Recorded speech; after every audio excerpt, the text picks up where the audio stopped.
فضیل ایک بزرگ گزرے ہیں، ان کا بقالہ تھا، بقالہ کہتے ہیں کریانے کی دکان.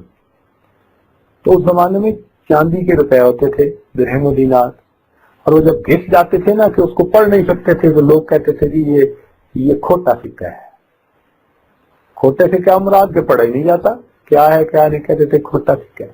تو لوگ ان کے ساتھ کھوٹے سکے لاتے، وہ پہچان لیتے کہ کھوٹا ہے، اس کو رکھ لیتے، سودا دے دیتے. تھرو آؤٹ لائف ان کا یہی دستور رہا، کھوٹا سکہ لے لیتے اور سودا دے دیتے. لوگ حیران کہ یہ کیا کرتے ہیں.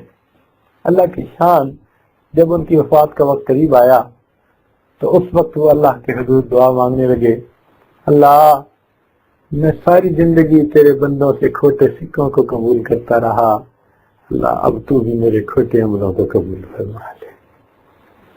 اللہ اکبر. اللہ میں ساری زندگی تیرے بندوں سے کھوٹے سکوں کو قبول کرتا رہا، اللہ تو بھی میرے کھوٹے عملوں کو قبول کر. تو جن کے دل کے اندر اس کا غم ہوتا ہے نا، وہ اس طرح فریادیں کرتے ہیں، اللہ سے دعائیں مانگتے ہیں لجاجت کے ساتھ، عاجزی کے ساتھ، پھر اللہ تعالیٰ مدد فرما دیتے ہیں.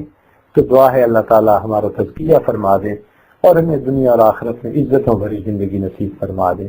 وآخر دعوانا ان الحمد للہ رب العالمین.